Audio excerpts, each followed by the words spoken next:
Tá play aí como eu tô play aqui. Então vamos lá. People of my heart. No século passado, reza a lenda na aula da manhã, a gente trocou ideias sobre os compostos orgânicos mais importantes e a consequência desse estudo em outras áreas da biologia, como a gente viu na fisiologia, né? Na evolução do ser humano, quando a gente falou de lipídio lá. Então, é interessante a gente conseguir fazer essa relação, até na química um pouco também. Agora, na segunda parte, a gente precisa terminar de falar sobre as proteínas, falo sobre membrana plasmática, falo rapidamente sobre as estruturas celulares, falamos sobre divisão celular e, se der tempo, começamos a genética. Então, vamos lá? Play the fucking music, my boy. Estamos aqui, então.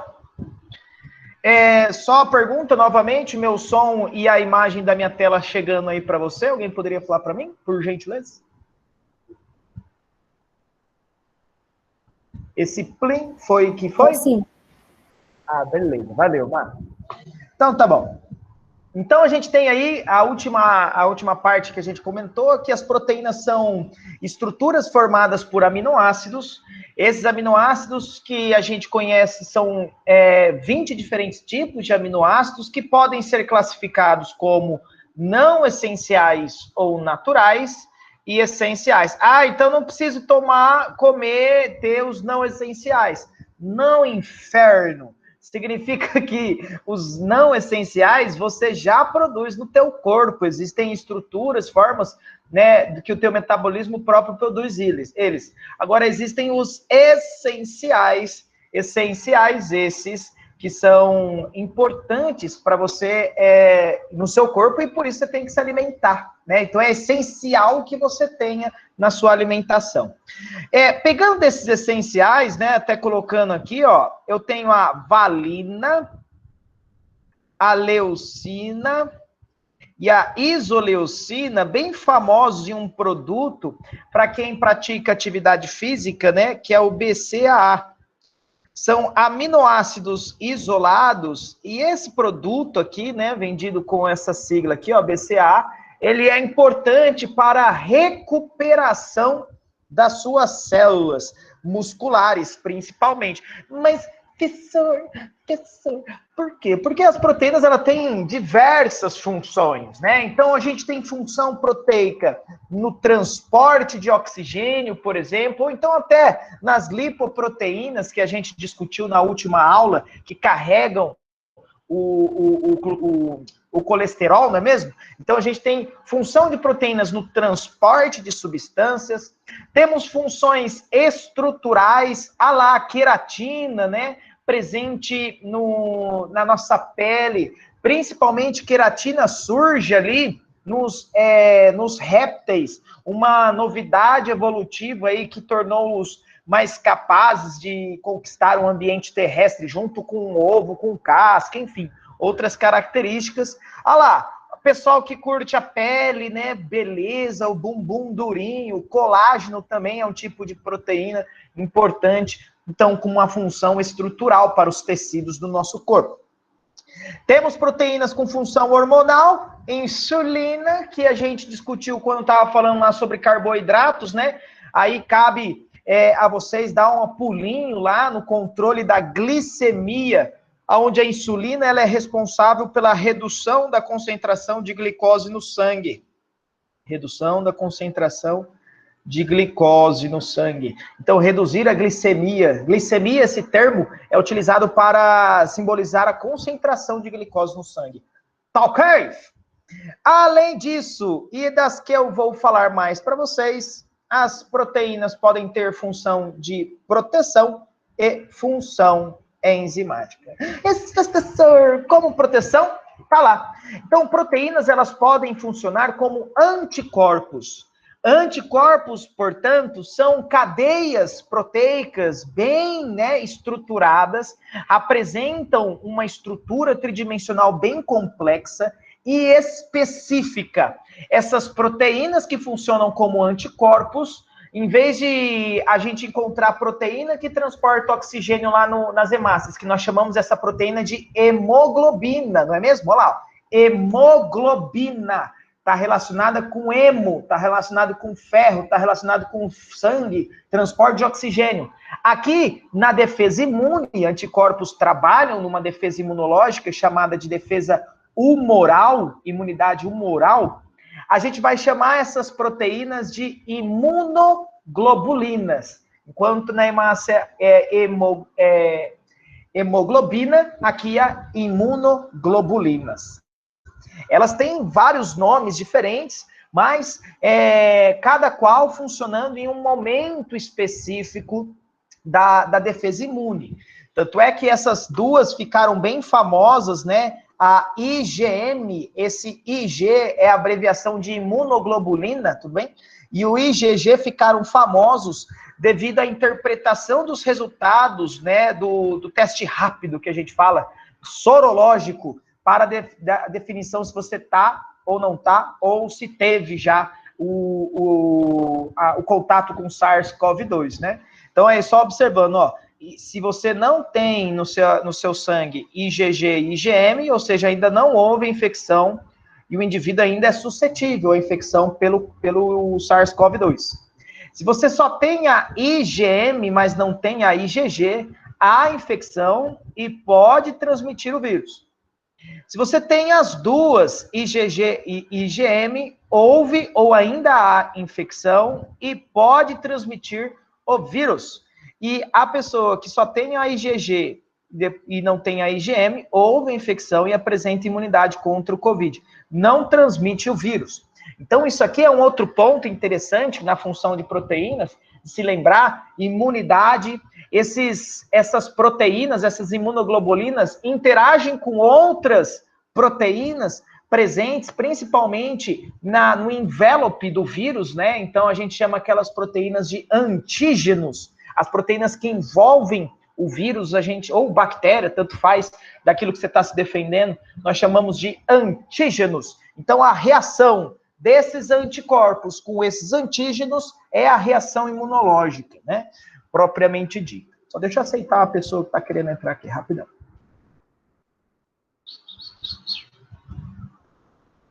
Vamos ver se tem pergunta aqui. Tá, beleza.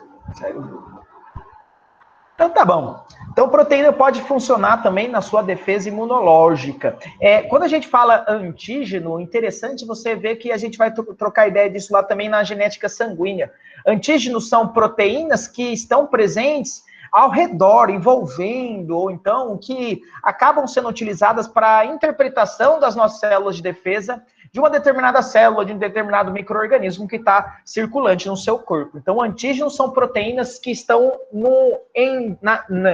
em volta de uma estrutura celular ou não, como é o caso dos vírus. Tudo bem? Beleza. E aqui, coisa linda demais, proteínas também podem funcionar como enzimas. Enzimas são estruturas, são catalisadores biológicos que participam das reações, mas não são consumidas, não são alteradas durante esse processo, e que aceleram a atividade, a reação química. Elas aceleram por quê, pessoal? Quando você tem a presença de enzimas, ocorre a redução da energia de ativação para uma reação química acontecer. E devido a isso, quando você reduz a energia necessária para uma reação acontecer, ela acontece de forma rápida. Então, enzimas aceleram reações e, assim, existem diversas reações químicas que elas participam. Você pega lá no sistema digestório várias reações químicas de degradação, né? Basicamente, de você pegar compostos que são mais complexos e torná-los menos complexos para que ocorra absorção intestinal, é a função enzimática. Esse processo, então, é acelerado por ação das enzimas. Eu tenho enzimas funcionando no sangue, tenho enzimas funcionando dentro das células. Você conversa sobre biologia celular, você deve ter ouvido falar sobre respiração celular, né? Tem ciclo de Krebs, cadeia respiratória, enfim. Nós temos diversas reações químicas que acontecem no nosso corpo, e sem a atividade das enzimas, elas não aconteceriam da forma desejável para a manutenção da vida. Beleza? Alguém gostaria de falar comigo?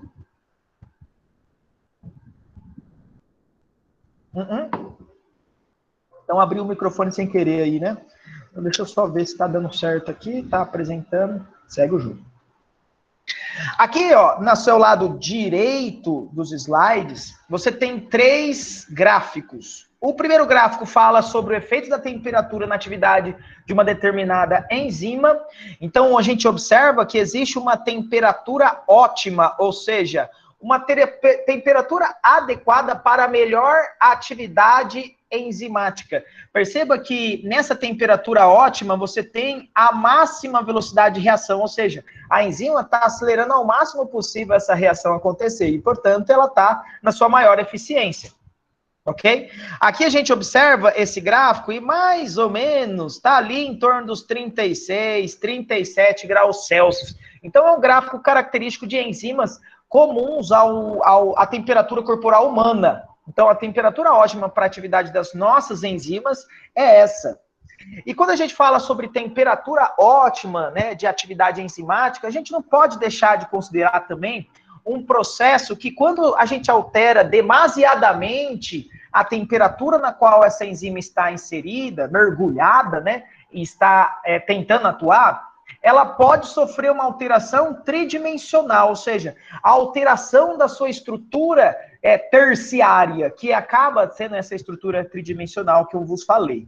Então, nesse caso, ó, eu utilizei até vos falei, daqui a pouco ó, vou estar escrevendo coisas na Bíblia, né? Mas aí, tô brincando. Aí, o que acontece? Essa temperatura ótima alterada demasiadamente, ou seja, você reduz muito ou aumenta demais, essa desestruturação tridimensional, ela pode ser irreversível, né? Mesmo que não for irreversível, mas quando você altera o formato natural dessa enzima, como chama o processo que acontece com ela? Desnaturação. Alright? Desnaturação. Que é isso, senhor? Desnaturar é deixar de ser natural.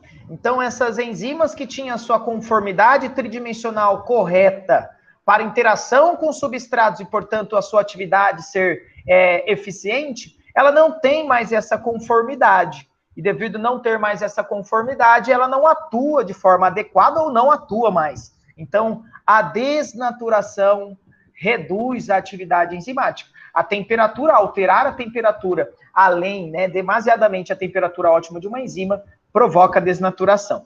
Da mesma forma, além da temperatura, outra condição ambiental também altera a estrutura tridimensional de enzimas, que é o pH.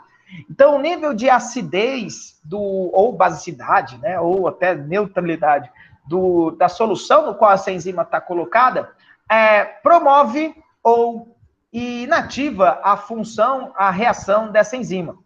Então, a gente observa isso muito claramente no sistema digestório. Porque na hora que você pensa assim, ó, a temperatura do seu sistema digestório, pensando numa pessoa saudável, tendo todas as outras condições ambientais controladas, a temperatura não se altera ao longo do seu sistema digestório. O que se altera é o pH nos diferentes compartimentos do seu sistema digestório. Então, se você comparar pH da boca com pH do estômago, pH do intestino, 3 compartimentos super importantes de se relembrar do sistema digestório, você vai perceber que nesses 3 compartimentos temos pHs diferentes, justamente para a ação das diferentes enzimas que são observadas nesses 3 compartimentos. Record with me, ou seja, em espanhol significa lembre-se comigo. Na boca, eu tenho um pH neutro, ao redor de 7, ou próximo do 7, ou muito pouco básico, que a atividade dessa enzima, que é secretada junto da saliva, atua muito bem nesse pH. Qual que é a enzima na boca? Lembrai-vos, amilase salivar ou pitialina, beleza? Que degrada amido, basicamente, carboidratos de cadeia longa, né? Os polissacarídeos. Estrâmbagos. A principal enzima atuante no estômago é a pepsina, que degrada peptídeos, ou seja, que degrada proteínas, ligações peptídicas, que são as ligações que ocorrem entre os aminoácidos presentes numa cadeia de aminoácidos, portanto, de uma proteína. E essa pepsina, ela funciona em pH ácido, né? Então, o suco gástrico apresenta um ácido muito forte, muito bom, ácido clorídrico, e que promove essa acidez para a ação da pepsina. Já no intestino, primeira porção do intestino delgado, lá no duodeno, mais especificamente, o pâncreas secreta um negócio chamado bicarbonato de sódio, que altera esse pH ácido do estômago para um pH básico. E aí eu tenho a atividade das enzimas pancreáticas e do suco entérico, e até para o funcionamento da bile no processo de auxílio da digestão de gorduras, né? A gente tem também isso tudo acontecendo e funcionando de forma eficiente no pH básico, beleza?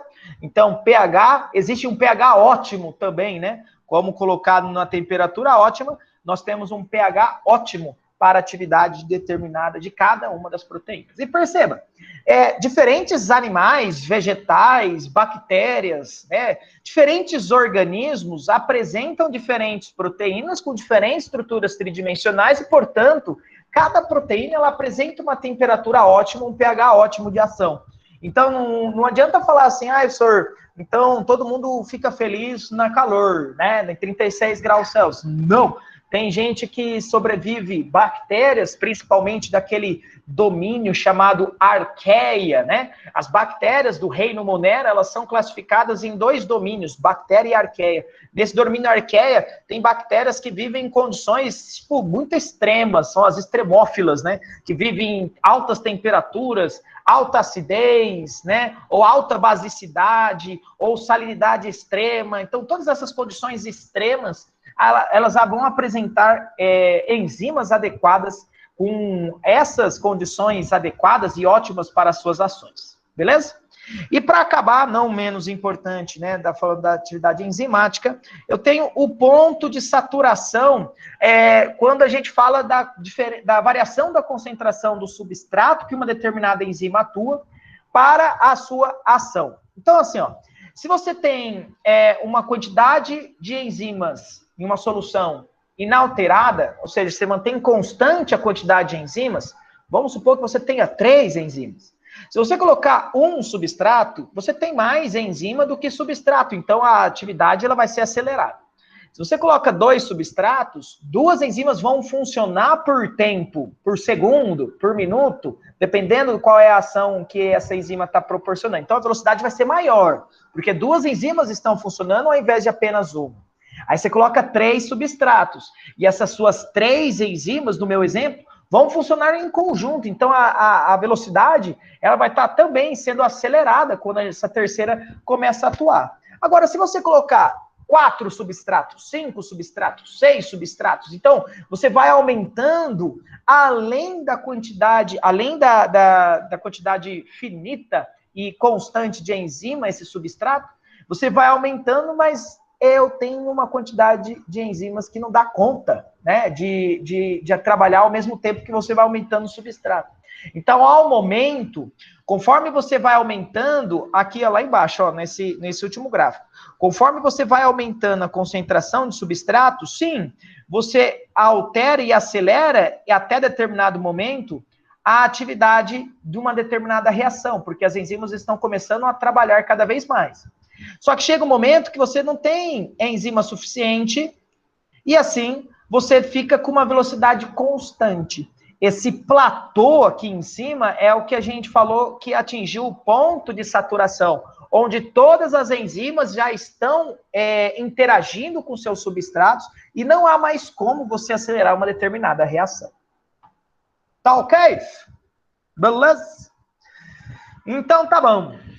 Agora, o que a gente faz? Vou dar uma bisoiada para ver se tem alguma pergunta, mas aí a gente começa a falar das estruturas celulares propriamente dito. A biologia celular, ela começa assim, a nível molecular, e aí a interação dessas moléculas, a gente começa a falar sobre as estruturas celulares, membrana plasmática, começa a falar também sobre as organelas que produzem, ou então que participam de algum processo dessas moléculas que estão fluindo aí ao longo da sua célula, para depois a gente falar sobre divisão celular. Até aqui, ó, tudo certo? Segue o jogo?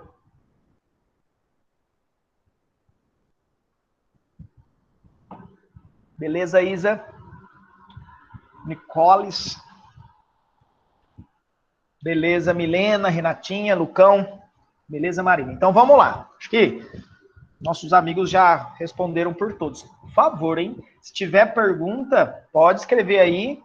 Não vai tirar só na hora do vestibular, tá? Então, qualquer coisa, se eu estiver observando a minha tela, liga o microfone, fala que tem pergunta. A Má sempre me ajudou aqui, né, na secretaria, me falando às vezes das perguntas. Então, se você também puder me ajudar e aparecer alguma pergunta, Má, por favor, fala aí de novo, tá? Nem foi hoje de manhã. Então, tá bom. Membrana plasmática, que devo saber qual é a constituição das moléculas da sua estrutura. Então, a membrana plasmática ela é formada por fosfolipídios, por proteínas, por carboidratos, e devido a essa miscelânea, né, esse mosaico de substâncias, ela acaba apresentando uma certa interação com as moléculas que tentam atravessar, que tentam transitar de fora para dentro ou de dentro para fora de uma célula. A membrana plasmática é uma das estruturas que acaba fazendo essa limitação. Então, devido a esse mosaico de substâncias que promovem, que estão fazendo parte da estrutura da membrana plasmática, ela acaba apresentando uma permeabilidade seletiva. Dentro dessas estruturas, a principal que promove a segregação do meio externo com o meio interno que você chama de citoplasma, né? A gente tem os fosfolipídios, que nesse desenho aqui, ó, tá aqui eu circulando para você, ó, são essas estruturas com a cabecinha azul e com essas perninhas, tudo bem? Se são fosfolipídios, pessoal, significa que tem alguma parte dessa estrutura, ou ela inteira, que é hidrofóbica. Então, vamos só desenhar rapidão os fosfolipídios aqui, ó. Essa cabeça é o grupo fosfato, é um grupo, né, estrutura química que é o grupo fosfato, então é um fosfato aqui.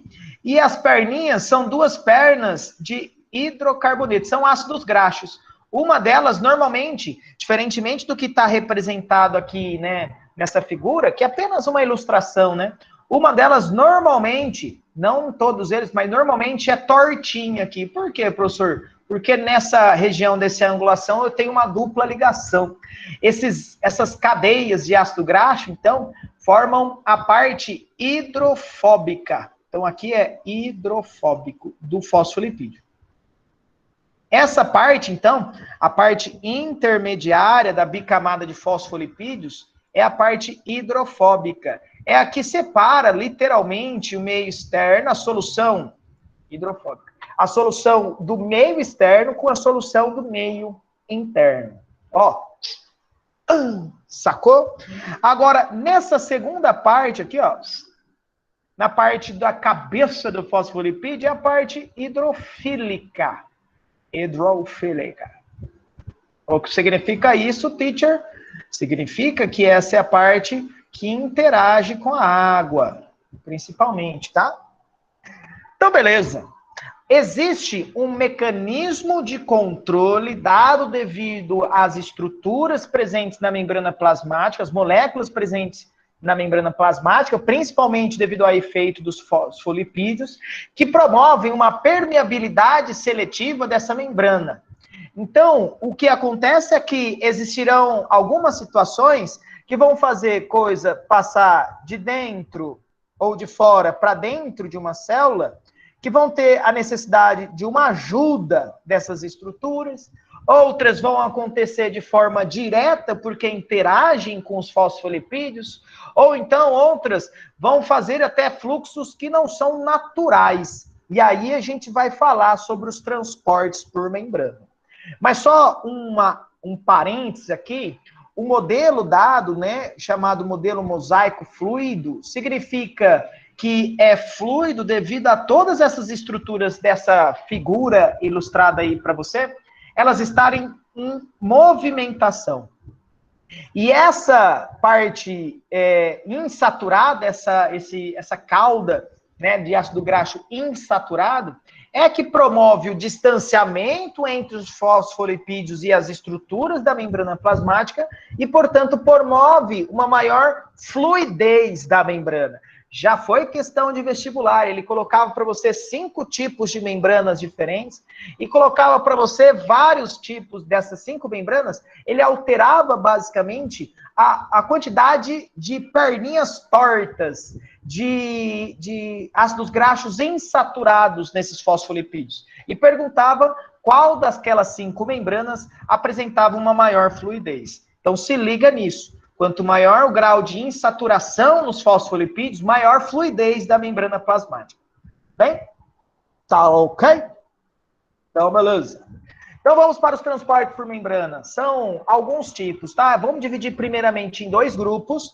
Então, devido aos diferentes componentes que a célula ela acaba sendo afetada, né, sendo submetida, esses diferentes componentes acabam tendo ou não a permeabilidade devido às estruturas da membrana plasmática. A gente vai observar esses tipos de transportes aqui. Eu tenho transporte passivo, ou transportes passivos, que acontece sem gasto de ATP, e transportes ativos, que acontecem com um gasto de ATP.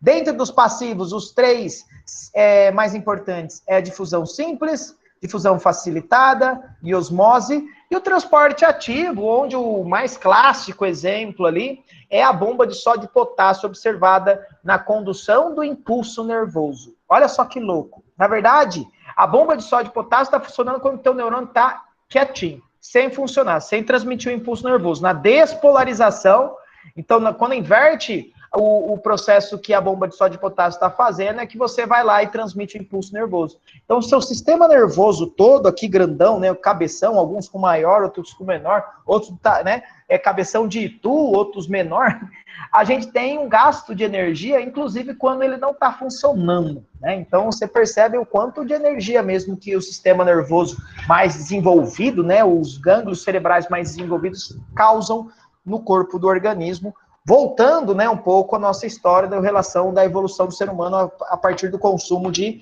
carcaças, né?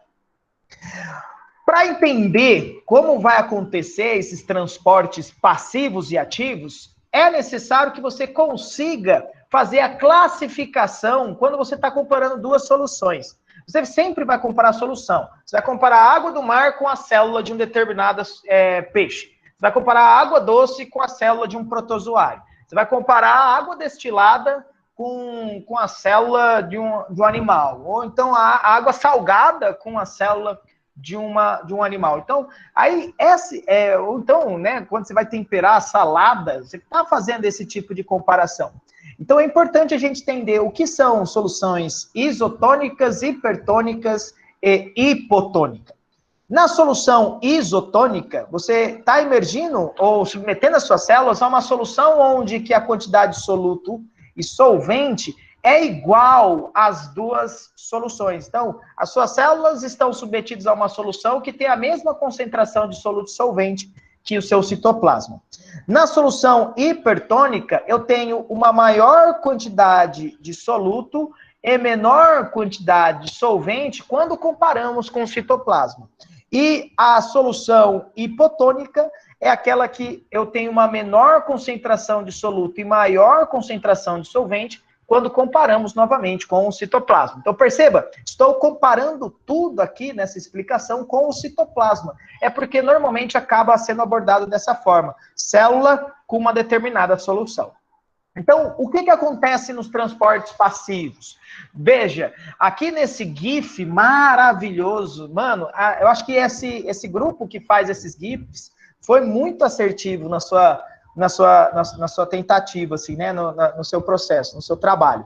Eles fizeram aqui, ó, o transporte ativo por difusão simples, aonde vai lá embaixo do GIF, que você vai ver, ó, simbolizando onde tem maior concentração, high concentration, e aonde eu tenho menor concentração, low concentration.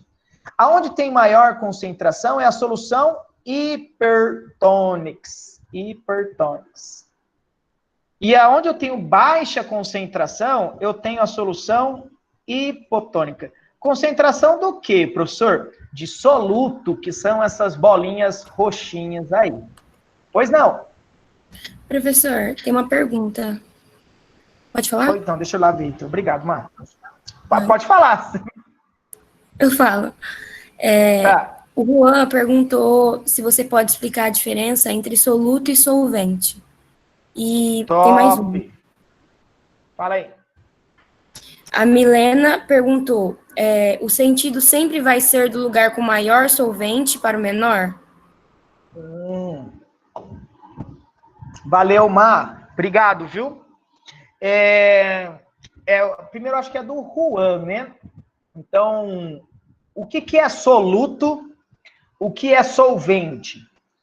No vestibular, para facilitar aqui, soluto são sais ou algum composto orgânico ou inorgânico, como é o caso assim, ó, sódio, potássio, cloro, esses são solutos, glicose, proteína, sal, que o sal, em outras palavras, é um composto de íons, né, NaCl, por exemplo, isso seria soluto. O solvente é aonde esse soluto ficará dissolvido. Normalmente, os solventes, aqui na vida como a gente conhece na Terra, são solventes líquidos, que podem ser solventes inorgânicos, como é o caso da água, ou solventes orgânicos, né? Por exemplo, o álcool é um solvente, né? O thinner, né? É um solvente. Então, o que são solventes? São soluções, né? Principalmente a água, que você vai considerar, onde o soluto ficará imerso. Então, onde que é o solvente aqui, professor, nesse GIF aí, por exemplo? São essas regiões pintadinhas. Então, o azulzinho claro, o rosinha claro, são os solventes. E que, normalmente, o solvente considerado para a gente conversar aqui no vestibular, o solvente é a água, beleza? É o principal solvente, é o solvente universal da vida. E os solutos seriam sais. Vamos supor aqui que possa ser o sódio ou o potássio. Ou então pode ser um composto orgânico, um monossacarídeo como a glicose. Eu gosto de pensar nessas bolinhas rosas como glicose, beleza? E seria solvente e soluto nas questões de transporte por membrana. Agora, a pergunta seguinte, que foi, sempre vai da onde está mais concentrado, o soluto vai sempre da onde está mais concentrado para onde está menos concentrado? Vai depender do transporte por membrana que você está conversando. Nesse caso aqui que a gente está observando, são transportes passivos. A gente diz que ele é o soluto, que são essas bolinhas roxas, que pode ser a glicose, que pode ser o potássio, que pode ser o sódio, ele flui de forma natural. O que é fluir de forma natural? Ir de uma região onde está cheio dele, que tem uma maior pressão, portanto, nessa região, para a região onde tem menos dele, que é a região de menor pressão. É como se você estivesse pensando, eu gosto de fazer essa comparação constantemente, no ônibus. Então, você está dentro de um ônibus extremamente lotado. Na hora que abre a porta do busão, o fluxo natural das pessoas seria sair dessa parte que está mais concentrada de pessoas para onde está menos concentrado, ou seja, sair do busão lotado, ou entrar, permanecer lá. Então, o soluto, nos transportes passivos, ele ocorre, o transporte dele, o fluxo dele ocorre da região onde ele está mais concentrado para a região menos concentrada dele. Tudo bem? Então, o soluto vai sempre isso, da região mais concentrada para a região menos concentrada, quando estamos falando de transporte passivo. O termo comumente colocado aí para o vestibular confundir a cabeça nossa é que quando ocorre esse transporte de uma substância da região mais concentrada para a região menos concentrada, a gente fala que está a favor do gradiente de concentração, onde gradiente significa que existe uma diferença de concentração. Então, se é a favor do gradiente de concentração, significa que essa substância está indo da região mais concentrada para a região menos concentrada. Vai mudar rapidamente, só deixa eu passar para você, ó, vai mudar nos transportes ativos, que vai ser contra o gradiente de concentração. Como assim, professor? Perceba esse GIF aqui do seu lado direito. eu tenho mais sódio do lado no fluido extracelular do que dentro da célula, do que no citoplasma. Então, perceba o fluxo que o GIF está te mostrando. O sódio está indo de dentro para fora. O Ibsor está mais concentrado fora do que dentro.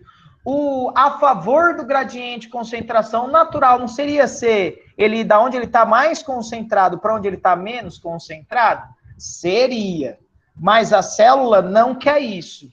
A célula quer fazer o contrário. Ela quer deixar o lugar mais concentrado desse sódio em comparação à parte de dentro dela. E aí, para fazer isso, é como se você estivesse entrando dentro do busão lotado. Você vai forçando as pessoas a entrar nesse busão. Então, há um gasto de energia para a célula promover isso. E é aquele gasto de energia que eu falei para vocês. Isso aqui é a bomba de sódio e potássio. É o gasto de energia que eu falei para vocês que acontece mesmo com um neurônio ele inativo. Tudo bem? Alguém ligou o microfone aí? Gostaria de falar comigo? Obrigado pela sua pergunta. Deixa eu ver aqui. Pessoal que fez as perguntas, eu respondi a de vocês? Oi, Juan. Então, o transporte passivo, ele tenta sempre equilibrar a quantidade de soluto nas células, né? E o ativo, ele tenta concentrar em uma das áreas, seja fora ou seja dentro. Por que ele faz isso?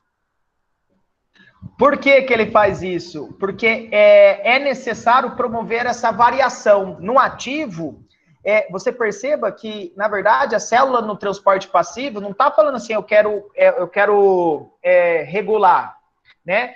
O que você falou, o raciocínio não está errado, mas a célula não está querendo assim, eu vou regular as concentrações.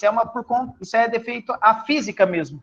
A física, ela trabalha também nas moléculas. Então, a região onde está mais concentrado de uma determinada molécula, ela acaba tendo uma maior pressão dessa molécula nessa região, que empurra as moléculas na membrana plasmática, que essa membrana plasmática vai interagir com essas moléculas e promover a entrada dessas moléculas para a região menos concentrada. Agora, no transporte ativo, vamos pegar o exemplo da célula do neurônio.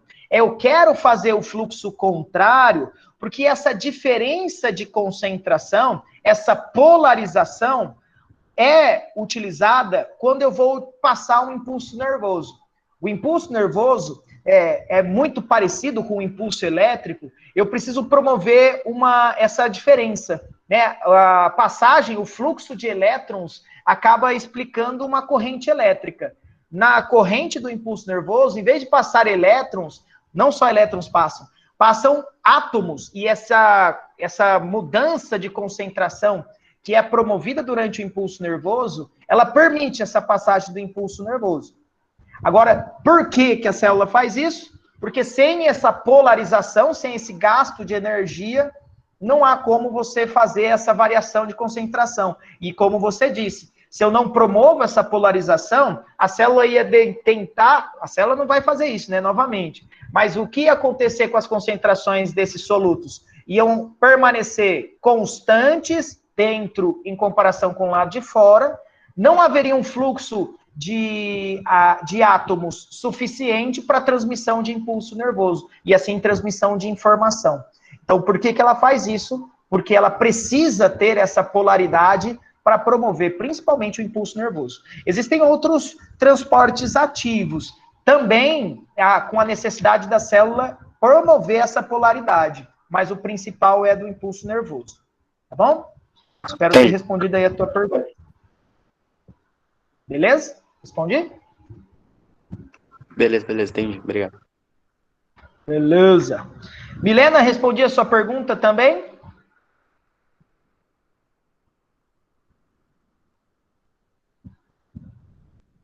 Beleza. Então, só para classificar, o sentido sempre vai ser do lugar com maior solvente para o menor. Isso vai acontecer nos transportes passivos, como difusão simples e difusão facilitada.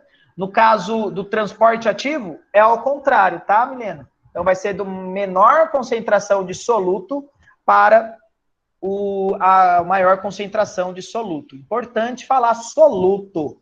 Por quê? Só para concluir a minha ideia aqui, só para concluir a minha ideia, Um dos tipos de transporte que a gente fala passivo também, cadê? Aqui, deixa eu compartilhar aqui na tela.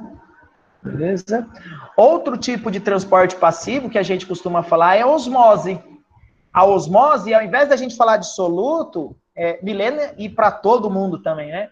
A gente está falando de um solvente, principalmente, né? A água. Tá? A gente está falando sobre transporte de água. E olha como a água se move, colocando a tecla SAP aqui para vocês. Lá embaixo do GIF, ó. Water moves to hypertonic areas, né? Não sei se fala assim, você que é bom do inglês, eu estou melhorando, tá? Mas a água se move para as regiões hipertônicas. Como é que é, professor? Isso aqui você faz facinho, um experimento. Pega uma batata às vezes está caro, né? Mas na hora que você tempera a sua salada, você taca o sal, né? Não sei, professor, não gosta de sal, enfim.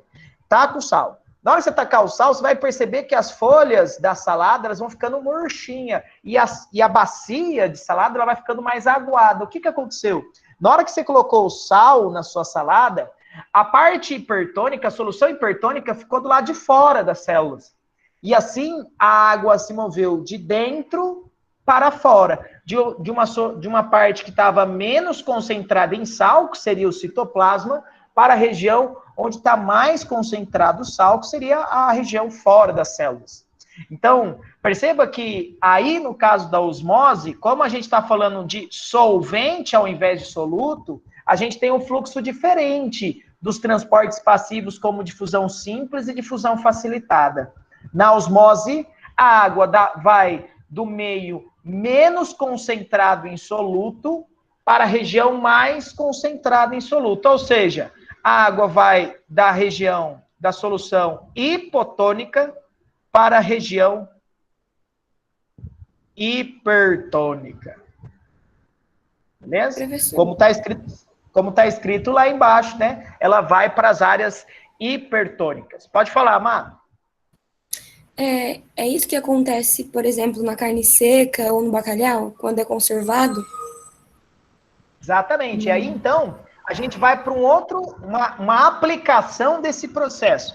Então, na teoria, se a água vai do meio hipotônico para o hipertônico, é porque ela está fazendo esse transporte passivo.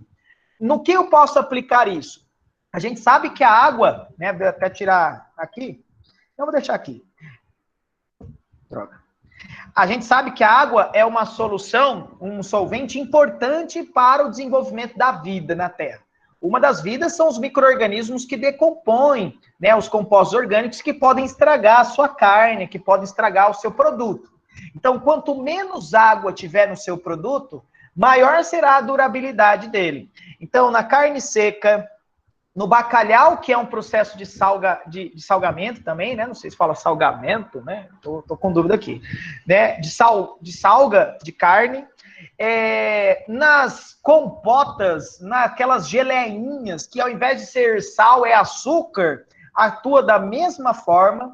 O que a gente está fazendo? A gente está tacando um monte de soluto nessa região, nessa solução, nesse produto, para tirar o máximo de água possível desses produtos e assim dar menos chance da bactéria, de micro-organismos se desenvolverem e, portanto, estragar o seu produto.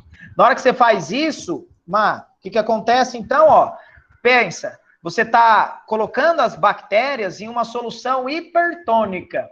O que acontece com a água do citoplasma das bactérias em solução hipertônica? Sai de dentro das bactérias e vai para o sal. E aí ela murcha, ela fica plasmolizada, então a gente chama isso de plasmólise, e ela morre por conta disso. Então é um processo de condicionamento de produtos, tá? E que é muito utilizado há muito tempo. Ou é por conta do sal, tá? Ou então, por uma questão agora que é gourmet. É gourmet agora, né? Mas já é também outro negócio muito antigo, é você guardar alimento na gordura, na banha, por exemplo, né? Vocês já devem ter ouvido falar porco na lata aí. Agora é caro, né? Mas todo mundo fazia isso. Guardar a carne dentro da banha. Eu estou guardando a carne ou o alimento dentro de uma solução onde que não vai ter água. Então, vai se desenvolver bactérias ali? Não. Tá bom? Show? Caramba. É assim que eu gosto de aula. Participando, a gente evoluindo nossos conceitos para fora, além do conceito básico, né? Perguntas aí que fazem até meu cérebro dar uma pensada maior. Por mais que a gente vá de forma mais calma, né, em alguns conteúdos, eu acredito que a gente consegue relembrar assuntos importantes do dia a dia, principalmente, que é o que os caras cobram no seu vestibular. Então, bom? Então, eu espero que tenha sido agradável e proveitosa a nossa aula de hoje. Will, pode falar, Manu? Então, Luquinha, eu fiquei pensando sobre um negócio que eu vi uma vez, no começo da aula, quando você estava falando em relação ao pH, de uma pessoa, normalmente, ou ela vai ter cárie, ou ela vai ter e isso em relação ao pH também. Quando o pH é mais básico, normalmente ela vai ter o tártaro. Quando é mais ácido, as cáries desenvolvem, por causa de onde as bactérias se adaptam melhor para viver. Exatamente, a cárie é bactéria, então bactéria precisa de um ambiente mais básico, e aí, por exemplo, pessoas que têm maior quantidade de bafo, assim, né, normalmente é desse jeito mesmo. A pH da boca é mais básico. E aí, quando você come masca muito chiclete, né, você torna a sua boca mais ácida devido aos produtos durante o trabalho do chiclete na boca. Então, também desenvolve, você machuca a gengiva, e isso promove as aftas, né? Que eu antigamente chamava de cápsula. Gente, valeu pela participação. Deixa eu liberar aqui o próximo professor, senão ele vai me matar.